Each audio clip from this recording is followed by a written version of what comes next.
So the first Sunday, 2 weeks back, we looked at wisdom in Proverbs. Last week, what did we look at? Friendships, okay? Relationships, friendships. This morning, we are going to look at Proverbs for daily living, okay? Proverbs on family. So when I was just looking around, I saw many young people. And when I say Proverbs for family, you're going to say, oh, I'm not married, so it's not for me. What do I do? Well, the principles apply across all boards.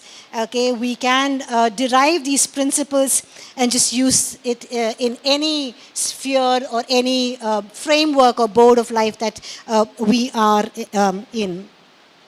So this morning we will look at Proverbs for daily living. Every one of us comes from a family, yes or no? Yes, okay. And every family has a rhythm in ordinary days. What is a rhythm? Busy mornings, shared meals, sharp words, laughter. There is also apologies and second chances. How many of you have received second chances in the family? I think my hand goes up the most. I was the most naughtiest of the 4 children that my parents had. So in these everyday moments, is where our faith is practiced or where our faith is postponed. So in these everyday moments of our life is where faith is practiced or faith is postponed. So the book of Proverbs basically gives us the wisdom that we need on how to speak, how to handle anger, how to correct in love, and also how to build trust over time. So today, even as we look at God's word and what he talks about family and about daily living, we can it can help us handle the daily life situations that you and I go through. And also we need to remember that strong families are not built on perfection. Strong families are not built on perfection, but strong families are built on the wisdom of God, or the truth and the wisdom in God's word that is applied to everyday life. Amen? I'll say that again. Strong families are not built on perfection, but strong families are built from the truth in God's word that can be applied in our everyday lives. So when God's wisdom shapes our homes, even the most ordinary moments become extraordinary moments, or even the most ordinary moments can produce extraordinary fruit. It's when we apply Proverbs or the wisdom of God in our daily life is when the ordinary moments, actually produce extraordinary food. So we will look at, the Proverbs for home, Proverbs for husbands, Proverbs for wives, and Proverbs on parenting, Proverbs on for children as well. So you're saying, oh wow, that's a long sermon. So are you ready for the long drive? How many of you love long drives? Okay, quite a lot of you. Okay, the rest of you are saying, not me. Okay. Anyways, we'll see how much we can go through this morning and how much we can glean from the Proverbs in God's word. So the book of Proverbs, when it uses the word house or it uses the word home, it's basically a metaphor, and it represents more than just a physical building. It actually includes family and relationships. It includes life or legacy. It includes stability and continuity. It also includes business or ministry or a community, and also a long-term impact beyond one generation. So I want you to keep this in mind even as we look at various scripture passages, that when we are talking about a home or a house, we are basically talking about family, relationships, we're talking about life or legacy, we're talking about stability and continuity, we're also talking about business, ministry, and a community, and lastly, we're talking about long-term impact beyond just one generation. So we'll just look at a couple of verses on house or home, and then we will move on to the other points. The first one is Proverbs chapter 3, verse 33. It says, "The curse of the Lord is on the house of the wicked, but he blesses the home of the just." Oh, the verses are not up, okay. Is there a possibility of putting the verses, please? Thank you. Yeah. So here we see that, the curse of the Lord is on the house of the wicked, but he blesses the home of the just. So when we read about blessing in the Bible, it does not just emphasize material prosperity, okay? It's talking about God's favor, his protection, his guidance, his peace, and his ways in our life. So a home, that is perfect will be blessed, right? No, yes. There's no need for a home to be perfect, but a home that is positioned under God's authority is a home that is blessed, not a home that is perfect. So when we talk about a home that is positioned under God's authority, what do we mean? Now in the Bible, when you read, positioning is very, very important. When you position yourself at the right time, in the right place, you receive the favor of God, you receive the promises of God, you receive the protection and the provision of God. You also receive promotion. But if you're in the wrong place at the right time, then you fail to receive everything that God has, wants to give to you. So sometimes you're wondering, why am I not receiving the blessing? Is because you are in the right time, but in the wrong place. So positioning is so important, and we see that in various Bible characters. So it's very important for the husband, the wife, and the children in a home to position themselves so that the blessing of God just flows through.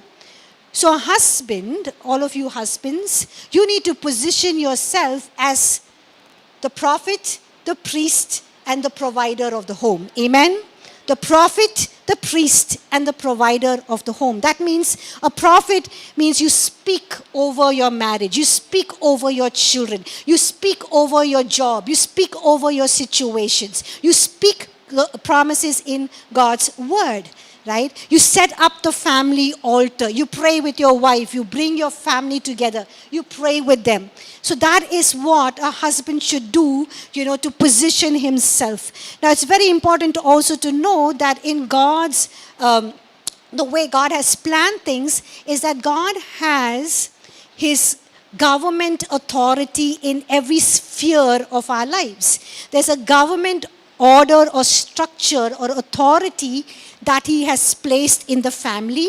There's a government order or structure that he's placed in the schools, in the colleges. There's a government authority and structure that he's placed in our workplaces.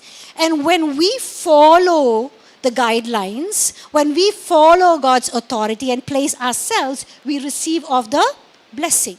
So in the same way, a husband positions himself as the prophet, as the priest and the provider. He's positioning himself under God's governmental authority structure, and the blessing flows.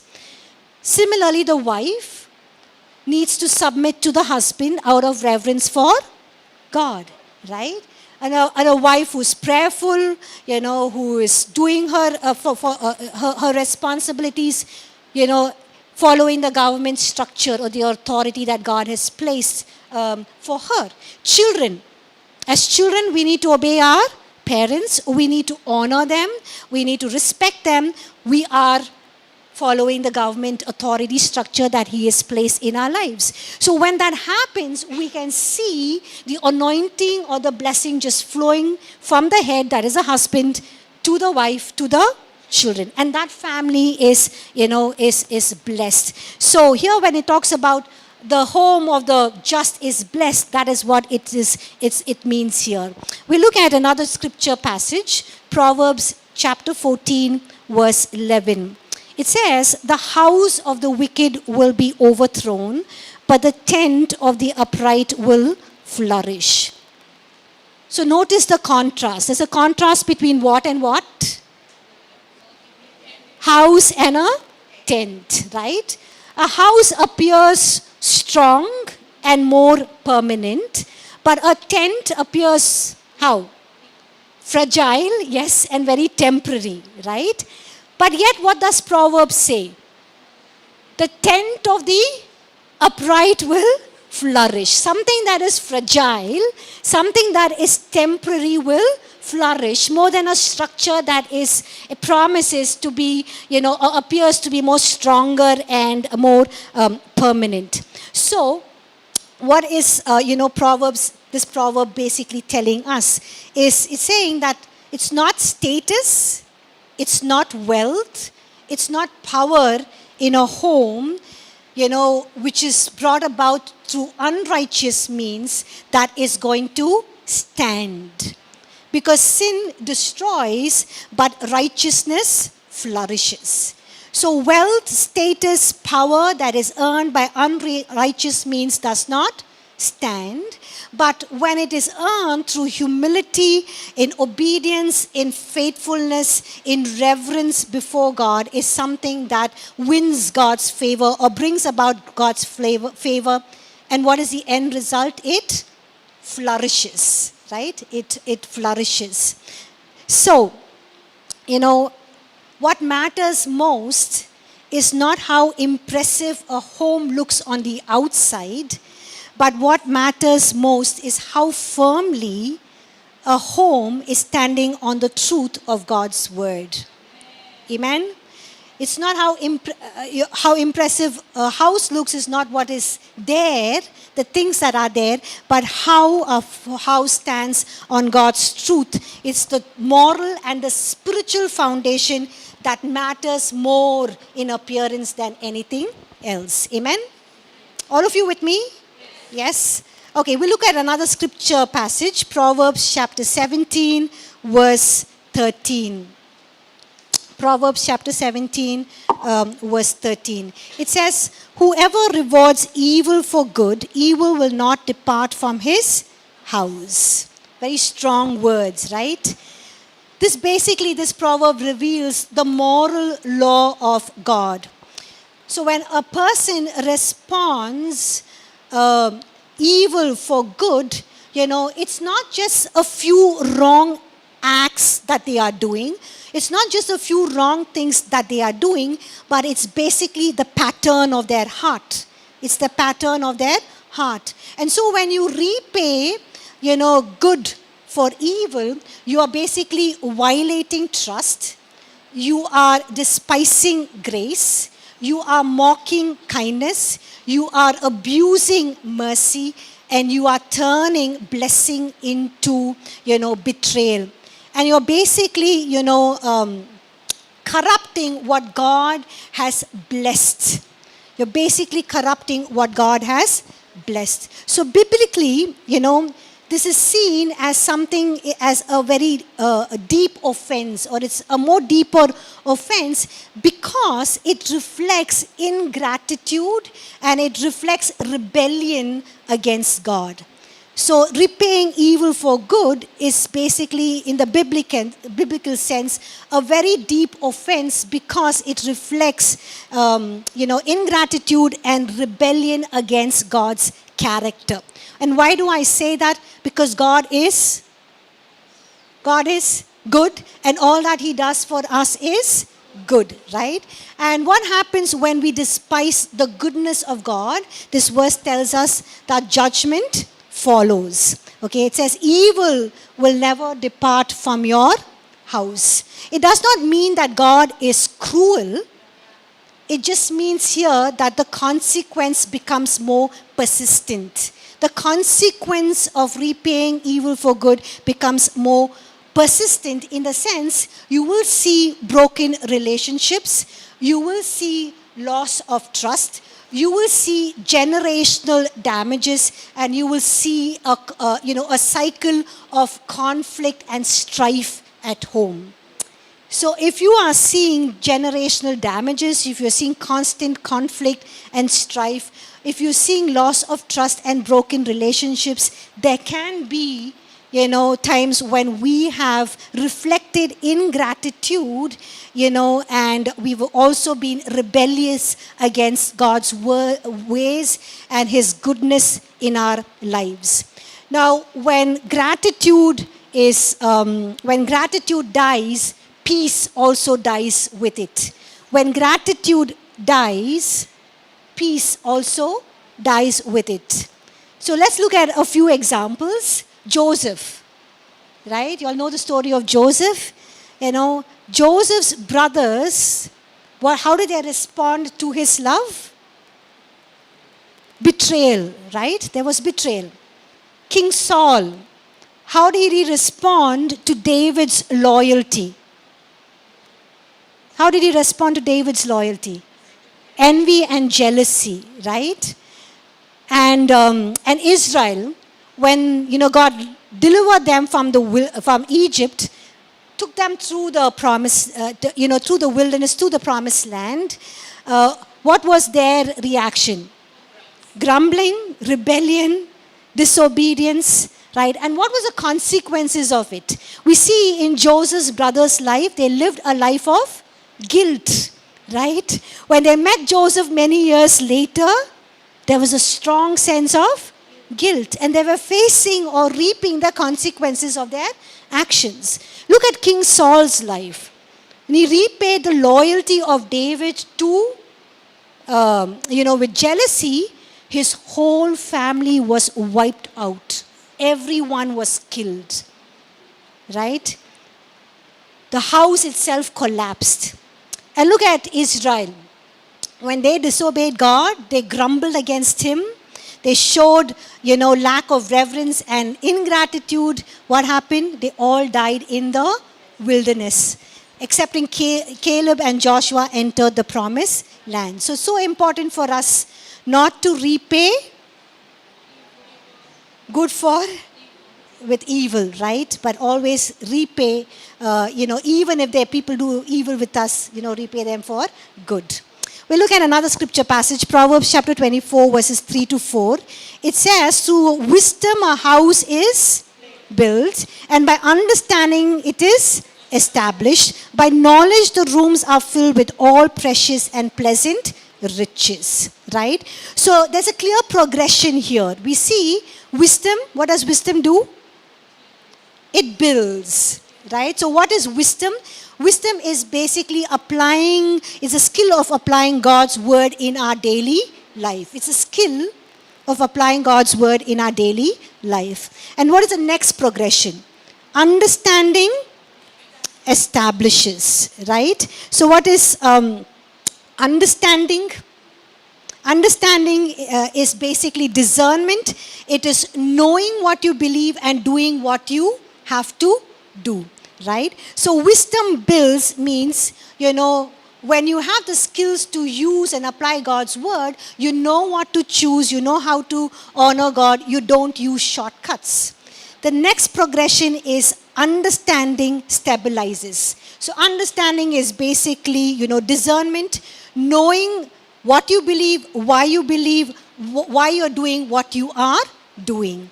And so when we say understanding establishes, it basically means it stabilizes. So once you know God's word, once you know the truth in God's word, once you are applying God's word, then you naturally, your ways become stabilized. You don't have to think, what do I do in this situation? You just automatically do what God wants you to do. You automatically do what the word, is telling you to do. So it's like a progression, right? And we see that without understanding, a home crumbles, marriages fracture, and ministries collapse. So understanding is so important. And understanding sustains the knowledge that we receive. So wisdom is something that starts the work, but understanding gives it the stability. What is the third progression? The third progression is that knowledge fills, right? What is knowledge? Basically, knowledge represents experience, instruction, and learning. So knowledge represents instruction, learning, and experience. So a house is not only built and it just doesn't stand there, but a house is filled with joy, peace, the goodness of God, and everything that is of His spiritual riches. So all of these things is what beautifies or what enriches a house. So it's joy, it's peace, it's all of the spiritual blessings, and all of this comes as a result of when we apply the wisdom in God's word in our daily living, and how we are stabilized or established in the knowledge of this, that we just automatically flow in everything that God wants us to do. Amen? All of you with me? Yes? Okay. We'll move on to the next section where we will look at some proverbs for the husbands. How many of you are husbands in the house here this morning? Some of you husbands don't want to raise up your hands. Okay? Don't be afraid. I'm not going to ask you for any quiz. Okay? But the proverbs, speak directly to husbands, and very often men are taught or brought up with this whole notion that they measure their role as husbands on how much they earn or provide for the family. Is that right? We're brought up like that, right? So how much you earn, how much you provide for the family is the measure of role that you are fulfilling. But actually, if you see, Proverbs expands that vision and reminds husbands that their emotional presence, their faithfulness, and their joy in marriage matters just as much as how much they earn and they provide for the family. So what are the three things? Emotional presence, faithfulness, and joy in the marriage. So we look at a few scripture passages just to exhort the husbands in the house. Men, are you ready? Husbands ready? Yes? Okay. Let's look at Proverbs chapter 5. Verses 18 to 19. Okay? It says, "Let your fountain be blessed, and rejoice with the wife of your youth, as a loving deer and a graceful doe. Let her breast satisfy you at all times, and always be enraptured with her love." You might be saying, oh, what is this verse doing in the Bible? But we see that, these passages speak very openly and unapologetically about marital intimacy, right? And God is not embarrassed by affection within marriage. That is something that He designed. Amen? So when we say let your fountain, basically fountain in the Bible, it talks about or stands for life. It's a source of life. But here in chapter 5 of Proverbs, it talks about sexual life, it talks about marital intimacy, and also it talks about your private affections. And here it's talking about how we need to be faithful and pure in these areas. So you need to be faithful and pure and guard your heart, your eyes, and your thoughts in all of these areas. Very, very important.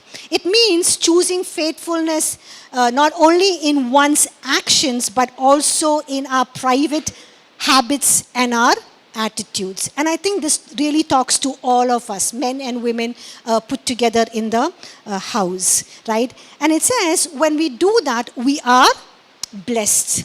Blessed means we are favored by God, we are approved by God, and we are also protected by God. But this comes as a result of what flows from an intimacy or sexual passions or desire that is within the framework of God's design. When we step out of the framework of God's design, it's something that is sin and that is immoral in God's sight, and those who are sexually immoral cannot inherit the kingdom of God.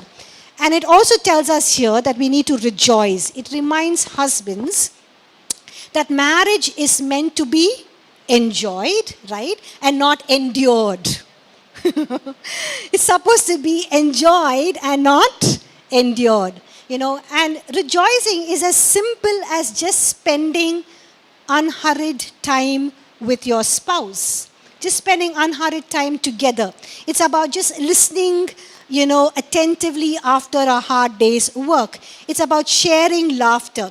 It's about, just, expressing your appreciation towards one another and not taking each other for granted. Amen?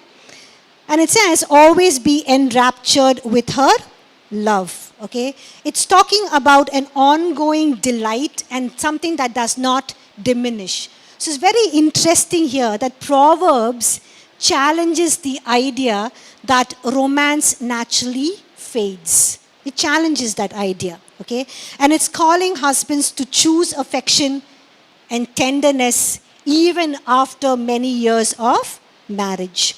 So the responsibility is placed on husbands, to cultivate joy, intimacy, faithfulness, and purity within marriage.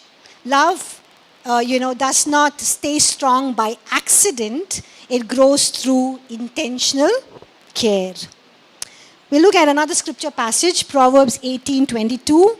He who finds a wife finds a good thing, right? And obtains favor from the Lord. So a wife is not presented as an accessory to a man's life, right? A wife is not presented as an accessory to a man's life, but it's an evidence of God's favor. Amen? It's an evidence of God's favor.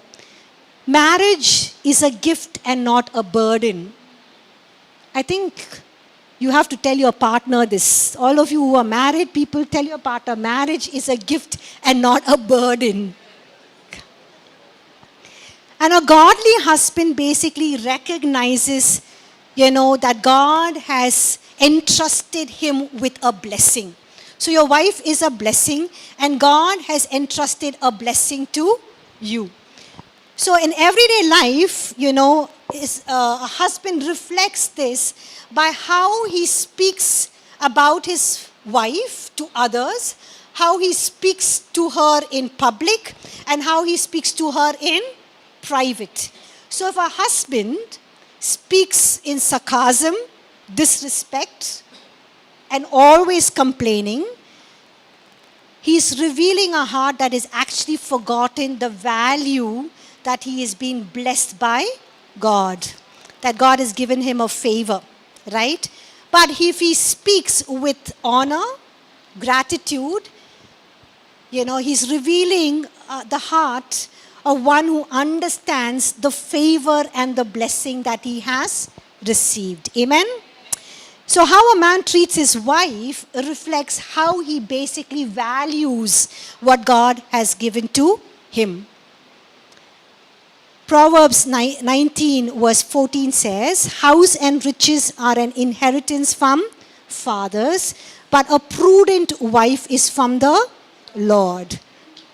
Don't tell me, don't say, oh, my wife is not prudent, so she's not a blessing from the Lord. No.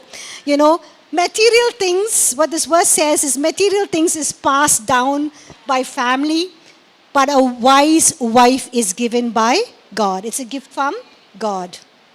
Okay? So, a prudent wife is not somebody who just manages the home effectively. It's not just somebody who supports a lifestyle, but it's actually someone who's a reflection of God's grace. Amen? And it's actually also wisdom at work in a man's life.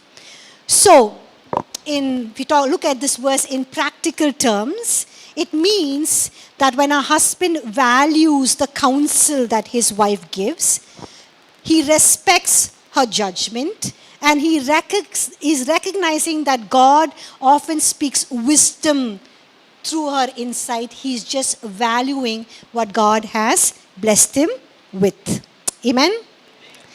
Okay, we'll move on from husbands. I think they've had quite a lot. We'll move on to the wives. How many of you are wives here in the house? Yes? I'm not a wife, I'm just putting up my hand. Okay. Okay, so Proverbs, if you read, is very interesting. It does not present women as weaker or secondary beings. Amen? The Word of God does not present women as weaker or secondary beings, but as powerful influencers of the home. Amen? Okay? So the condition of a household is directly linked or directly connected with the wisdom of the wife. So all of you ladies who are young, getting married, seek for wisdom, ask God for wisdom, because your household is directly tied up with the wisdom of the wife, right? And this influence is not just seen in major decisions, but in daily moments, and how words are spoken, how conflict is handled, how anger is handled, how children are guided, and how the atmosphere of the house is shaped. So let's look at a few scripture passages on that in Proverbs. Proverbs chapter 12 verse 4 says, "An excellent wife is the crown of her husband, but she who causes shame is like rottenness in his bones." Now the word for excellent here basically means strength, valor, moral courage, and also it talks about noble character. So the word excellent means strength, moral courage, valor, and a noble character. And it's the same word that is used for the virtuous wife in Proverbs chapter 31. It's also the same word used for mighty warriors and men of valor and strength.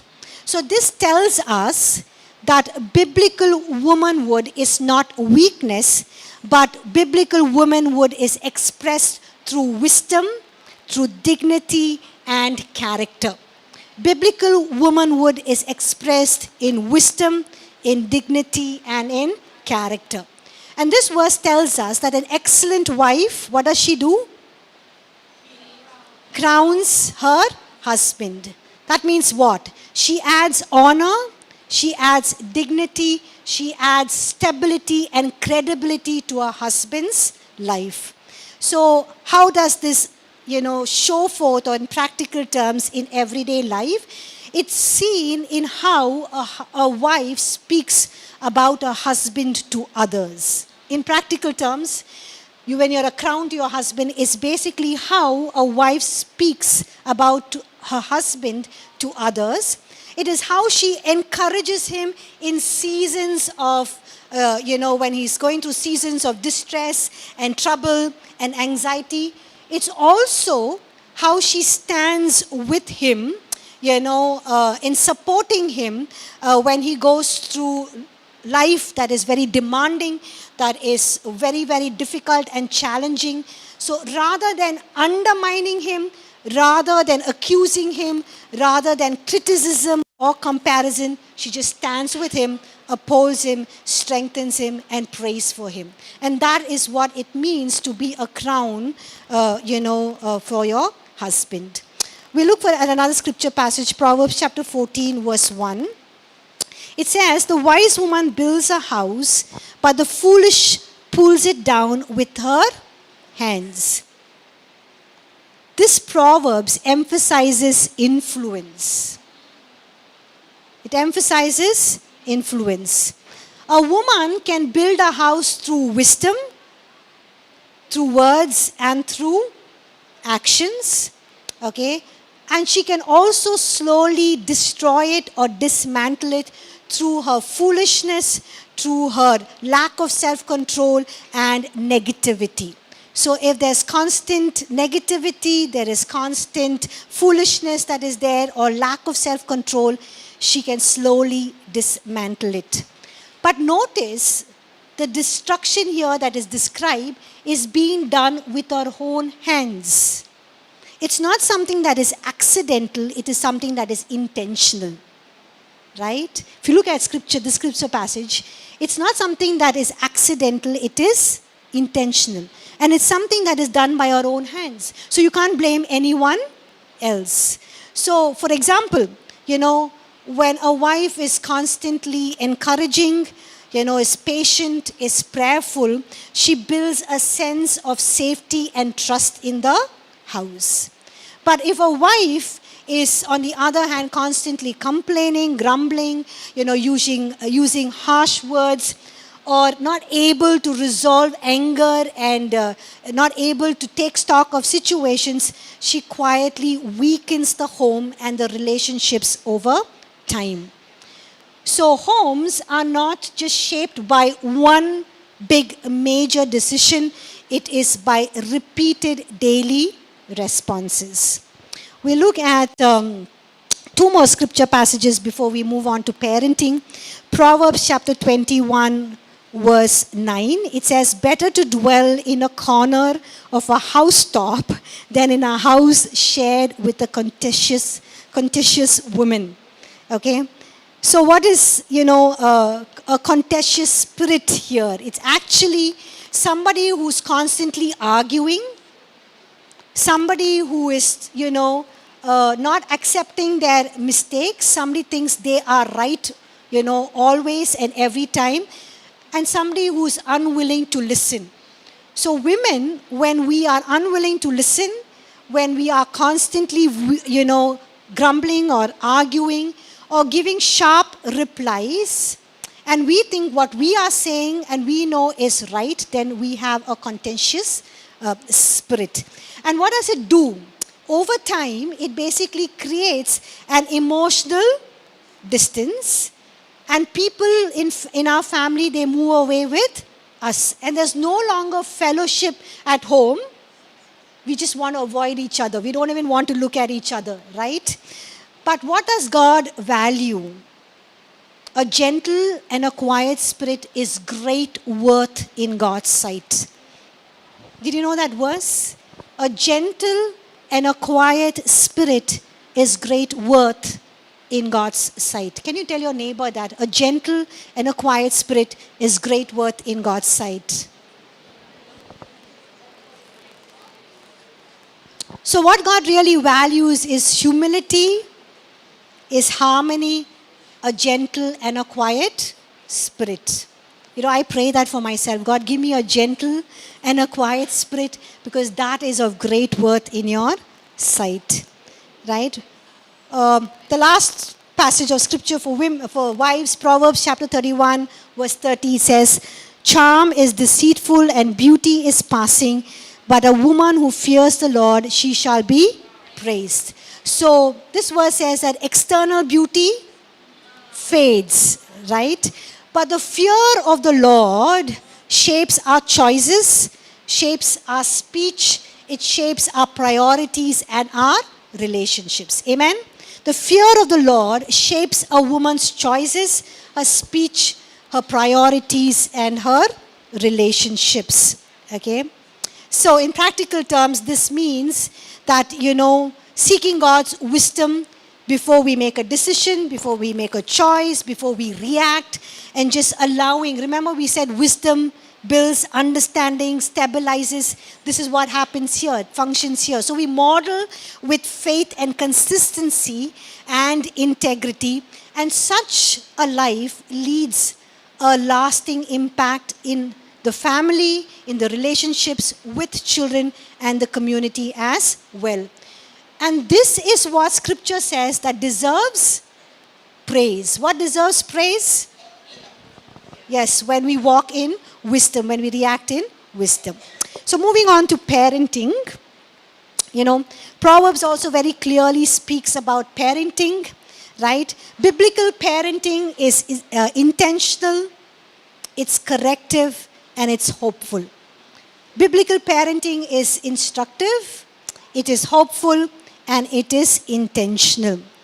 So Proverbs chapter 13 verse 24 says, he who spares his rod hates his son or daughter, but he who loves him disciplines him promptly. Yes. So this verse is often misunderstood because many people think that correction or correcting children or disciplining children is abuse. It's not abuse. It is basically disciplining them, correcting them with purpose, right? You have a purpose, and that is why you correct them. So discipline done in love basically protects a child from greater harm. So if your child is being, dishonest or disrespectful or having some harmful behavior, it's good to teach them, because when you teach them, you're teaching them accountability and self-control. But if you ignore it, right, because you want some temporary peace, then what is happening is, you're going to get them into deeper problems into life. And they are not going to be blamed. We are going to be blamed as parents. Look at another scripture verse in Proverbs chapter 19, verse 18. It says, chasten your son while there is hope, and do not set your heart on his destruction. So delayed correction or delayed discipline leads to hardened behavior. If you don't correct your children at the right time, it's going to harden their behavior, and in the long run, you cannot do anything to discipline them or to correct them. But when correction is also postponed repeatedly, we see that children begin to believe that boundaries really does not matter. Boundaries are very, very important, right? When we step out of the boundary, what happens? The enemy is all there to steal, kill, and destroy us, right? I remember when I was in school, I was a good athlete. I used to run, and we used to play this game called The Lion and the Bear, right? So, the Lion and the Lamb, or the Bear and the Lamb. So all the lambs will form a circle, and they will put one lamb in the center, and the lion has to come and catch that lamb in the center, okay? And what I did was, I stepped out of my protection and my boundary, and I started running across the field everywhere, and the lion was chasing me. This girl was chasing me. I thought I was pretty fast, but she outran me and caught me, right? And all my group who were protecting me said, why did you run out of that, out of the boundary? We were protecting you. Why did you run out? I mean, that's stuck in my head, saying that, hey, there are boundaries that God has placed in our lives. Let's not think that we have a strong will, that we can step out and we can step in. Because the moment we step out, we have somebody who is a thief, who's all out to steal, kill, and destroy, right? And he will never leave us. So it's important that to teach children that, the boundaries really matter, okay? So Proverbs emphasizes that it's important to discipline children very early on in life. Be consistent in your disciplining and address it with loving correction, with firm, convictions, and also be compassionate and not, harsh, but be very, very clear. Just lastly, we'll look at children, and then we'll close. Okay, so coming to all of us who are children in the house, right? Children are not ignored in Proverbs. They are addressed directly and repeatedly. That means God is saying, hey, He values our response and He values our responsibility, right? So children, all of us are children here, He values our response and our responsibility. So look at Proverbs chapter 1, verses 8 and 9. It says, my son, hear the instruction of your father. Do not forsake the law of your mother, for there will be a graceful ornament on your head and chains around your neck. So saying it will be a graceful ornament on your head and chains around your neck. So this is basically a symbol in the ancient times. When you wear ornaments on your head or a chain around your neck, it's basically a symbol of dignity, status, and honor, right? So when we as children heed instruction, we heed the discipline of our parents, it makes our life more stable, makes it more honorable. It also brings us dignity, right? And when we honor that, people are able to see it in us. They're able to recognize it in us. So wisdom does not just help us internally, but also wisdom marks out our life outwardly. So your life is marked out. You stand out. You become a trendsetter, when you heed instruction, when you heed the wisdom of your parents and God. Look at what Proverbs chapter 6 verse 20 and 23 says. It says, "My son, keep your father's command. Do not forsake the law of your mother. Bind them continually upon your heart. Tie them around your necks. When you roam, they will lead you. When you sleep, they will keep you. When you awake, they will speak with you." And, for the commandment is a lamp and the light. Reproofs of instruction are the way of life. So this verse very clearly tells us that parental instruction guides us when we walk, right? It guards us when we sleep. It speaks to us when we are awake. That means it becomes an inner compass of our lives. I like to repeat that, because there are many young people in the house. Parental instruction guides you when you walk, right? It guards you when you sleep. It speaks to you when you are awake. And it's your compass of your life. And also, if you look at Proverbs chapter 10, verse 1 and 5, it says, the choices that we make brings honor to our parents. So the choices that we make actually affects our parents. So when we act in wisdom, it brings joy to our parents, it brings joy to the family. But when we act in foolishness, it brings grief and shame, right? So Proverbs reminds children that obedience is not just a personal thing, but obedience actually impacts the entire family. So our obedience, my obedience, impacts my family. It impacts my siblings, it impacts my parents, and impacts me as well. The last verse that we can look at is a serious warning here. In Proverbs chapter 19, verse 26. Proverbs chapter 19, verse 26. So it says, he who mistreats his father and chases away his mother is a son who causes shame and brings reproach. Whoever keeps the law is a discerning son, but a companion of gluttons shames his father. Right? So here when he's talking about mistreating your father or chasing away your mother, it's not talking about physical abuse. It's basically talking about exploitation, neglecting, not caring for your parents, manipulation, or, dishonoring your parents in the way you treat them. Okay? And what happens when we do that is basically we are rejecting God's wisdom and God's honor and God's order that He has established. Because I remember we said in God's governmental authority, the structure that He's placed in families, it's important as children that we honor and respect our parents. When we don't do that, we're actually dishonoring God's wisdom and the order that is placed. And what does the commandments say, the 10 commandments? The fifth one says, if you dishonor, honor your father and mother so that it can go well with you all the days of your life. How many of you want to do well all the days of your life? Right? And what is the command before the promise that God gives us is to honor our parents. If you look at the Bible, every promise has a command before it or after that.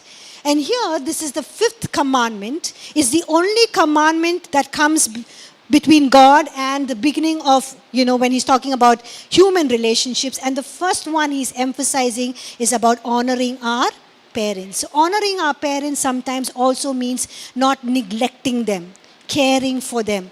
When we grow up and we get married, we neglect our older parents. We just leave them. But God asks us to care for them, to look after them. Some of us as students studying, we can manipulate our parents, we can disrespect them, we can dishonor them. But God is calling us that if we want to do well all the days of our life, we honor our parents. Amen? So respect for parents is foundational to respecting God. Right? Just like to close with this thought that,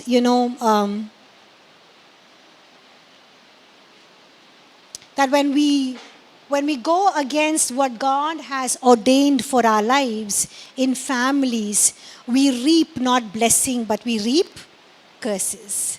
Right? So we saw from various scripture passages this morning from Proverbs how important it is for us to position ourselves as husbands, as wives, as children. And what is God's governmental order and structure that He has placed, and how we need to order our lives. Amen? Let's just stand up, rise up to our feet.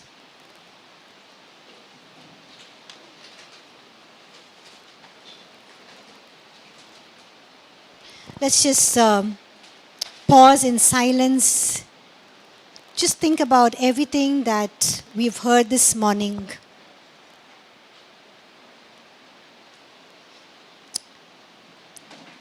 For all those who are husbands in the house, if you have not positioned yourself to be the prophet, the priest, and the provider of the home, you can say, God, I missed out on my calling and my purpose. I've just endured through my marriage.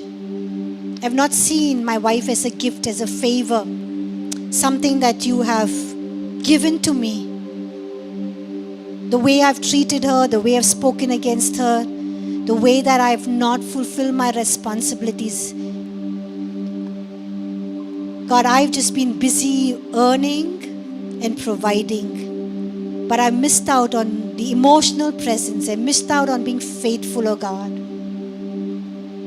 I missed out on honoring you, oh God, in all my ways, in guarding my heart, in guarding my eyes, in guarding my attitudes. Would you like to just come before the throne of grace this morning and say, God, I want to realign my will to your will, oh God.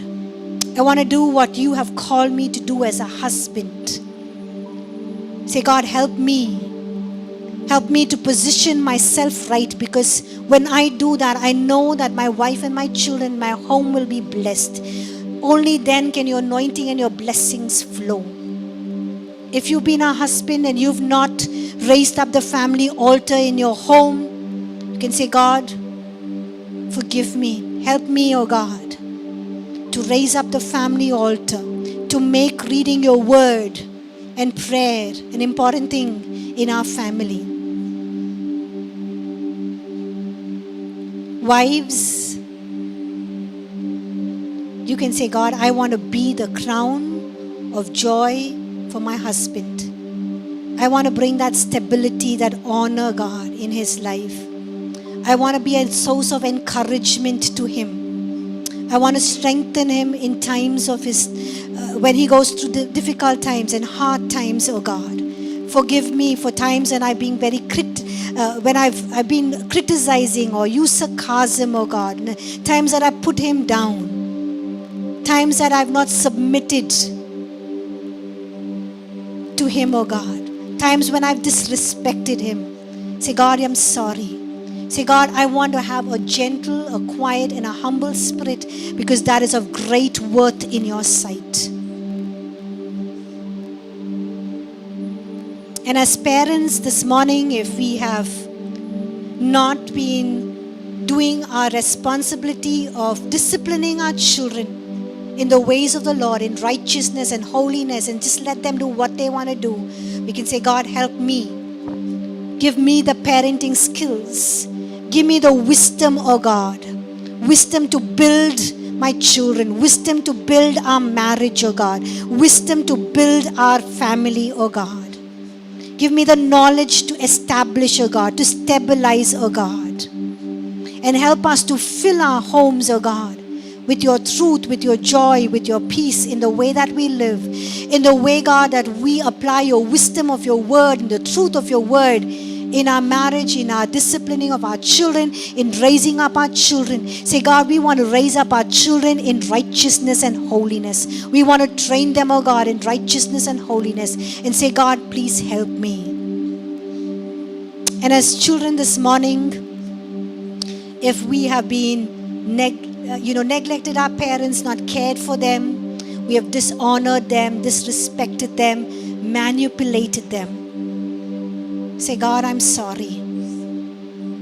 I know that the blessings can only flow when I honor your order, your structure that you have placed in my life of honoring my parents. And you know that commandment that says honor your father and mother does not come with, only if your parents are good, loving, speak nicely to you, then honor them. There is no, requisites that are mentioned there. It just says plainly, honor your father and your mother. Say, God, I want to honor my parents. Forgive me for not doing so. Forgive me, God, for not caring for them. Let's just take a few moments to just speak to God, to pour out our heart, to realign our will to His will, and say, God, I want to do what you have asked me to do, what you've called me to do, what you have purposed me to do.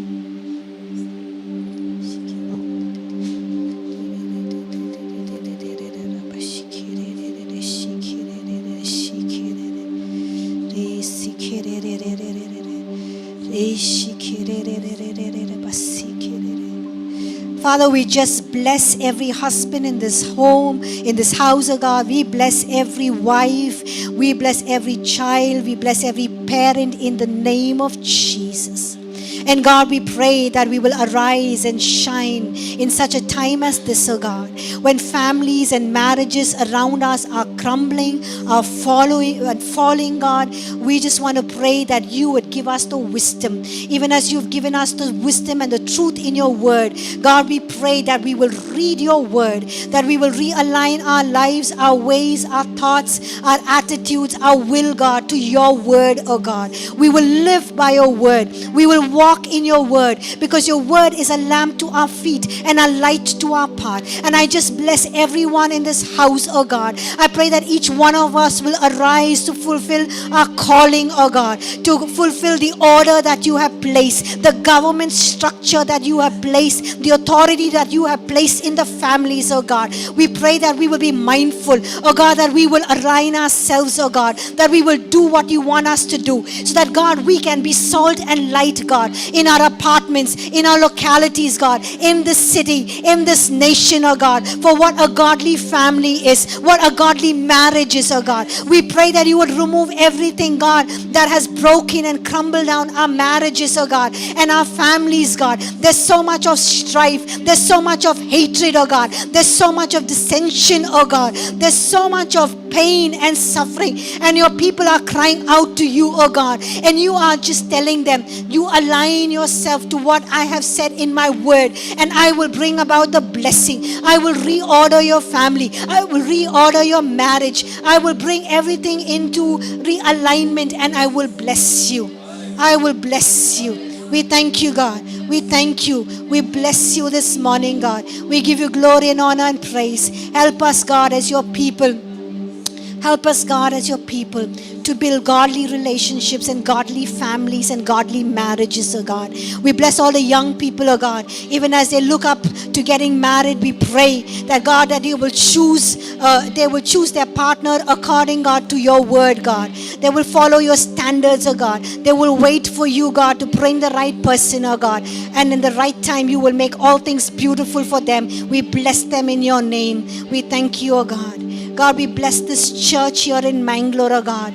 We thank you because you're promising them and you're saying, arise, shine, for the glory of God has risen upon you. There's darkness around you. There's pain and there's sorrow and despair. But the glory of God has risen upon you. So rise up as a church and move in the length and the breadth of the city and be the salt and light that I've called you to be. We thank you, God. We thank you, God. God, we know that there are some people here who are broken-hearted, oh God. They are just crying out to you. And you are promising them and you're telling them, I'm a God who heals the broken-hearted. I am a God who heals the broken-hearted. Thank you, God. You're telling them that I will restore all things to you. Thank you, God, that you are promising them that your peace, your grace is more than sufficient for them, oh God. We bless them. We thank you, God. We honor you, oh God. We thank you, God, that you are healing the brokenhearted right now. We pray for all of those who are crying out to you like that woman with the issue of blood. They're saying, I've tried out everything, God. I've given up. I've tried all through 2025. I've come to 2026. I've given up, oh God. But God is saying, be like that woman with the issue of blood. She did everything to bring about a healing and deliverance. But God is saying, just reach out to me in faith this morning. All He's calling you is to just stir up your seed of faith. And He's saying, just reach out to me in faith and see what I can do in your life. I can do the impossible. I can change your challenging situation into healing, to restoration, to breakthrough. We thank you, O God. Thank you, O God. Anyone here who is having pain in their left ankle, the left leg ankle or the right leg ankle, anyone here? Okay, so we'll just pray for you, sister. Father, in Jesus' name, we just pray for the pain in the ankle, on the left leg. We just want to pray, God, every tissue, every muscle, every ligament, every nerve come to perfect wholeness and order in the name of Jesus. We speak restoration, oh God. We pray that she will walk and she will not be weary or not be in pain. And God, she will run and just rejoice at the healing that she has received. We bless her, oh God. We thank you. We bless you, oh God. We give you glory and honor and praise. Let's just receive the benediction. The Lord bless you and keep you. The Lord make His face to shine upon you. And the Lord be gracious unto you. The Lord lift up His countenance upon you and give you His shalom of peace, of wholeness, of well-being, both now and forevermore. And all God's people said, Amen. Amen. Thank you, church.